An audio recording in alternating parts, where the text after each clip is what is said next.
Good morning बच्चों, कैसे हैं। पिछली क्लास में हम आपके कृतिका जो पूरक पुस्तिका है उसका जो पाठ है मेरे संग की औरतें, उसमें मृदुला गर्ग जी का जीवन परिचय और पाठ का संक्षिप्त आपको सार जो है दिया गया था। तो आइए आज हम आपको मेरे संग की औरतें पाठ का जो सारांश है उसको हम कुछ बिंदुओं के तहत कुछ पॉइंटों के अंतर्गत आपको फिर से आपके बोध के लिए हम पेश करते हैं। उसको ध्यान से सुनिए, आपको पूरा पाठ जो है याद हो जाएगा, पूरी कहानी आपने पाठ को पढ़ा ही होगा। तो आप जो है इन बिंदुओं को ध्यान में रखते हुए पूरे पाठ को आप जो है एक बार पुनर्जीवित कर सकते हैं अपने मस्तिष्क में, जिसका फायदा ये होगा कि आपका जो प्रश्नाभ्यास है उसको पूरा करने में सुविधा होगी। आपने देखा होगा कि लेखिका की एक नानी थी जो कहा वहाँ बताया गया है कि उसके बारे में वो कुछ न देखी थी और न उनके बारे में जो है मतलब कहानी वगैरह उनकी जुबान से नहीं सुनी, लेकिन वो अपने पापा से मम्मी से उनके बारे में सुनी थी।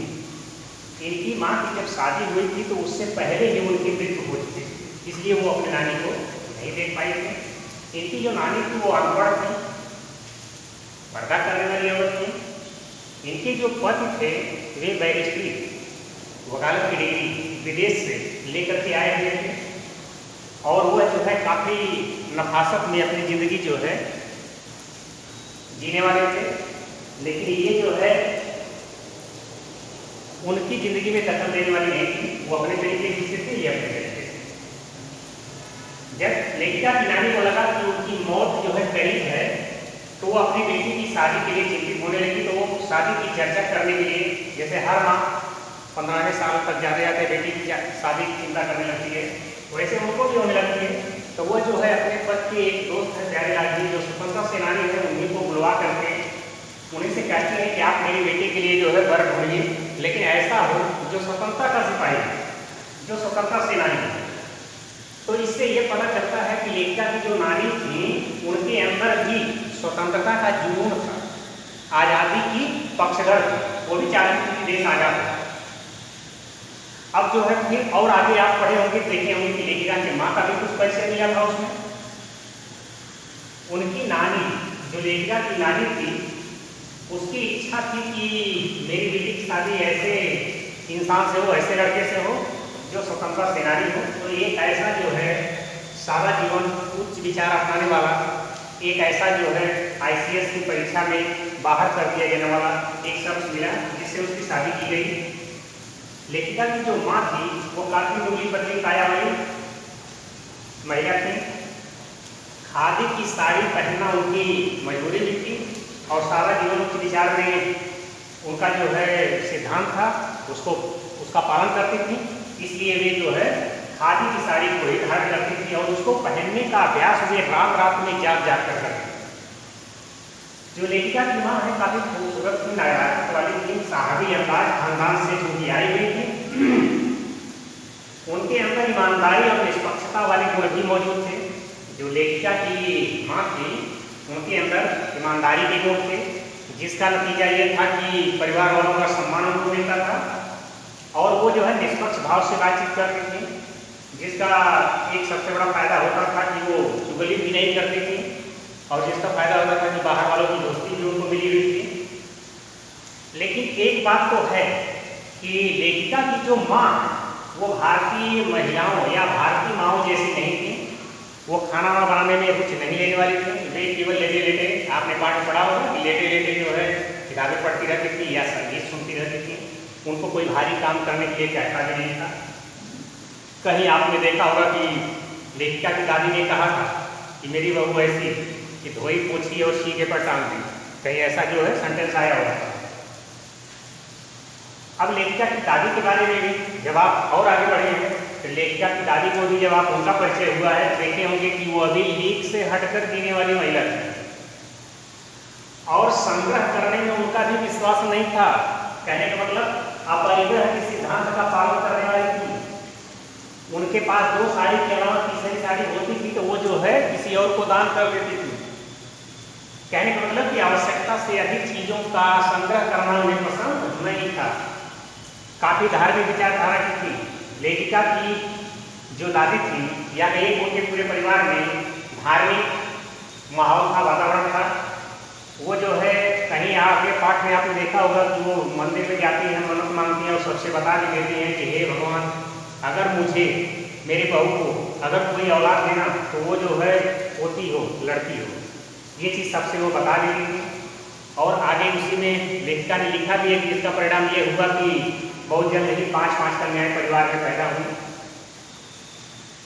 आगे आपने दादी का जब चरित्र देखा होगा तो वहाँ देखे होंगे कि वो भी काफ़ी सादगी से जीवन जीने वाली थी। गांव में एक बार जो है बगल में घर में बारात जो है अगल बगल बारात गई हुई थी, लोग जगह कर रहे थे, तो वहाँ एक चोर जो है दबे पाँव घर में घुसता है और संयोग से वो दादी के कमरे में ही घुस जाता है। तो दादी पूछती हैं कौन, तो वो असहज होकर कहता है मैं चोर। तो वो कहती हैं कि तू चोर, तो क्या पानी ला। तो फिर उसको लोटा पकड़ाती हैं और वो पानी ले आता है, खुद पीती हैं और उसको भी पिलाती हैं, जिसका परिणाम ये होता है कि उसका भी हृदय परिवर्तन होता है और ये भी कह देती है कि अब तो तू मेरा हमारा और तुम्हारा माँ बेटे का नाता रिश्ता हो गया, अब तेरी मर्जी जो करे तू कर, चाहे चोरी कर या खेती कर। अंत में उसका हृदय जो है बदल जाता है, मन बदल जाता है और वो जो चोरी करना छोड़ देता है, उन्हीं के घर में खेती करना शुरू कर देता है। अब आइए लेखिका के बारे में थोड़ा परिचय लीजिए। लेखिका जो है जब 15 अगस्त 1947 को देश आज़ाद हुआ था तो उस समय जो इंडिया गेट पर जश्न मनाया जा रहा था, उस समय लेखिका को टाइफाइड बुखार था। ये भी जो है उस जश्न में शामिल होने के लिए जिद करती रही, लेकिन इनके पिताजी इनको नहीं ले गए और ब्रदर काराम जो नामक एक जो उपन्यासकार है उनकी एक रचना ले आकर के इनको पकड़ा दिए और उसको पढ़ते पढ़ते ये इतना खो गए कि ये रोना धोना सब भूल गए। लेखिका जो है अकेली नहीं थी, बल्कि इसके पास 4 और भी बहनें हैं, लेकिन सबसे बड़ी विशेषता ये थी इनके परिवार में जो लोग भी थे स्वतंत्रता के पक्षधर थे, कोई किसी के विषय में हस्तक्षेप नहीं करता था। इसलिए आप कह सकते हैं कि पूरा परिवार लीक से हटकर जीने वाला है, जैसा कि मैं पाठ में परिचय कराते समय भी बताया था। लेखिका की शादी जो है बिहार के छोटे कस्बे में हुई थी, जहाँ रूढ़िवादिता अंधविश्वास भरा हुआ था, लेकिन ये अपनी प्रतिभा के दम पर वहाँ की महिलाओं को पराये मर्दों के साथ नाटक करने के लिए तैयार भी कर लिया और कई नाटक भी की। और वह नाटक कराने का इनका एक ही मकसद था, एक ही इरादा था कि अकाल राहत कोष में कुछ जो है धन जमा किया जाए जिससे लोगों की मदद की जा सके। तो इससे ये भी परिचय मिलता है कि मृदुला गर्ग जी काफ़ी जो है जनहित में जीने वाली परोपकारी स्वभाव की थी। इसके बावजूद आप देखेंगे कि ये काफ़ी जिद्दी स्वभाव है, हट करने वाली। लेखिका जो है जो ठान लेती थी उसको करके रहती थी। एक परिचय आपको मिला होगा कि ये जो है जब कर्नाटक में गई रहने के लिए तो वहाँ की कैथोलिक बिशप से इन्होंने रिक्वेस्ट किया था प्राइमरी स्कूल खोलने के लिए, लेकिन वो जनसंख्या कम होने का हवाला दे करके परमिशन नहीं दिया। लेकिन ये अपनी जिद पर, अपने प्रयास पर अड़िग रहे और ये हिंदी, अंग्रेजी और कन्नड़ 3 भाषाओं पर इन्होंने परमिशन लिया, किससे? कर्नाटक सरकार से। तो और प्राइमरी स्कूल खोल भी दिया, परमिशन जो है ले ली सरकार से, प्रयास करते जाते। तो इससे पता चलता है कि लेखिका के अंदर जो है अटल दृढ़ विश्वास था, या कहिए कि जिस चीज को ठान लेती थी उसको करके जो है अपनी जिद के आगे हार नहीं मानती थी। ये सब कुछ होने करने के बावजूद इनकी जो छोटी वाली बाई थी, जो रेणु नाम था, ये अपने आप को तुलना करते हुए पाती हैं कि हम उसके मुकाबिल नहीं थे। ये एक पीस इनके अंदर थी, क्योंकि उसका जो अल्हड़पन है, उसकी जो बिंदासपन है, वो जो उसके अंदर जो फ्रैंकनेस थी, उस चीज को देख करके इनको लगता था कि उससे हम कहीं पीछे थे। उसी का जिक्र करते हुए आपने देखा होगा कि दिल्ली में एक बार भयंकर बारिश का जिक्र जो किया गया था कि यातायात ठप हो गया था। रेड का जो स्कूल था वो 2 मील दूर था, लेकिन वो पैदल सबके मना करने के बाद भी स्कूल चली गई। और वहाँ के पहरेदार को चौकीदार देखता है, वो भी ताजुब खाता है, और जब देखिए कि स्कूल बंद है तो फिर जो वहाँ से पैदल चली जाती है, लोग जो है ताजुब खाते हैं। तो लेखिका जो है कल्पना करती है कि उस दिन का कैसा रोमांच रहा होगा, उस वातावरण का जो है रोमांच कैसा रहा होगा जगह जगह कितना पानी भरा रहा होगा, लबालब सुनसान शहर अनेक जगहों पर, और कह रहे हैं कि लेकिन वह अपनी मंजिल की ओर बढ़ती गई बढ़ती गई।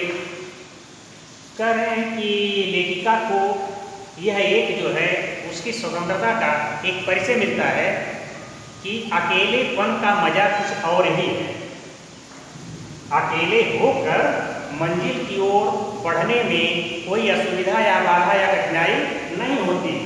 इसीलिए वह अपनी बहन के चरित्र का या उसकी निडरता का, उसके अल्लाहपन का, उसके बिंदासपन का परिचय देते हुए ये बताना चाह रहे हैं कि अकेलेपन का जो मजा होता है वो कईयों में या समूह में नहीं होता।